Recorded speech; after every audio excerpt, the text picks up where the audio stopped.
Radio escuchas de la República desde Libertas Comunicación, su amigo y servidor Teodoro Retería Arroyave les saluda con el comentario a tiempo que se titula Cuba obligada a ganarle la batalla al bloqueo.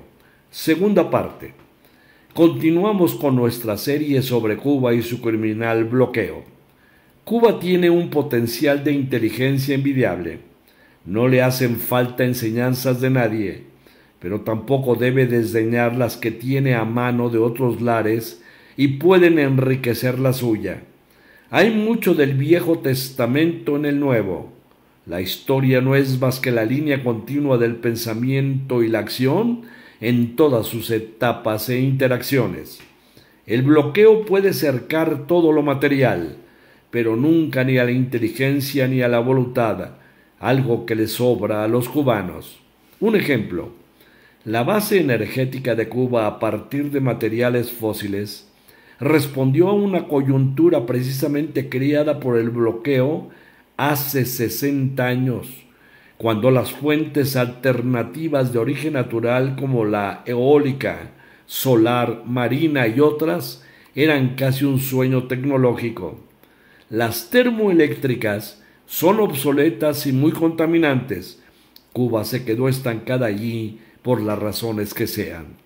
En ese sentido, alegra mucho el llamado del presidente Díaz-Canel acerca de la imprescindible transición energética, aunque quizás podrían revisarse los tiempos de esa renovación industrial, así como la proyección de una producción compartida 50-50 de las fuentes renovables con los combustibles fósiles, y en 2050 la transformación, cuando ya el resto del mundo probablemente haya eliminado el combustible fósil por imperio de la supervivencia de la humanidad frente al cambio climático.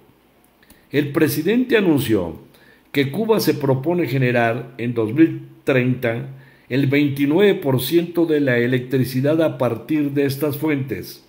En esa década debe alcanzar el 100% de generación con base en las fuentes nacionales de energía, es decir, petróleo crudo y gas acompañante, y las fuentes renovables de energía, FRE, a razón de 50-50. Y para 2050 debe completarse la transición energética, producir el 100% de electricidad con fuentes renovables. Esas cifras deben estar respaldadas por un importante estudio de las posibilidades y capacidades que se proyectan a partir de la realidad de Cuba y, claro, las magnitudes del bloqueo.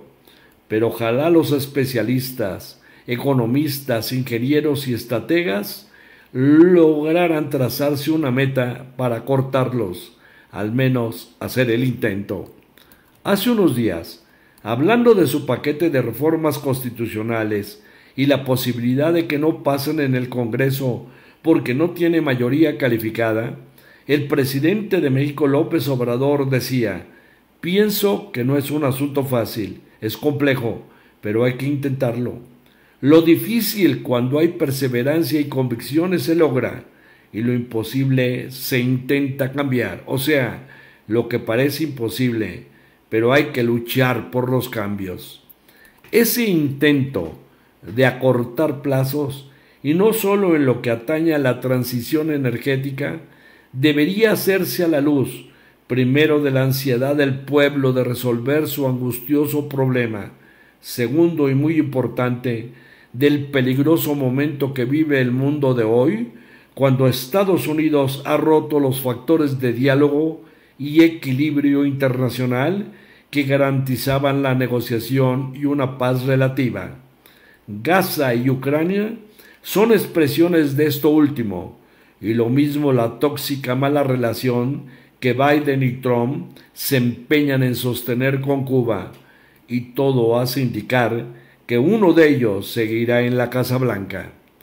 El primer ministro, Manuel Marrero, dijo que estaban en una economía de guerra, y yo complementaría que sí, pero como consecuencia de una guerra económica, lo cual la hace más cruda y compleja. En teoría, Cuba tiene las condiciones perfectas para un cambio tecnológico en el sector energético al 100% en tiempo relativamente corto, como está haciendo México en Sonora, con el parque solar más grande de América y quizás del mundo. Pero seamos realistas. En Cuba lo impide la falta de financiamiento y las amenazas de Estados Unidos a las empresas extranjeras que quieran sumarse a esa aventura. Ahí funciona con toda su perfidia el bloqueo. La energía solar sería más que suficiente, ella sola, para convertir a Cuba en el país más alumbrado del mundo en tiempo récord y sin contaminación ambiental, mas Estados Unidos no quiere que así sea. Pero no quiero desviarme más de la idea central de estos apuntes, que es, resumiendo, la necesidad de colocar al bloqueo en su lugar y, en otro lado, las perspectivas y posibilidades de desarrollo y soluciones anticrisis que Cuba pueda intentar con sus menguados recursos. Continuará. Hasta aquí el comentario a tiempo. Se despide de ustedes su amigo y servidor Teodoro Rentería Arroyave.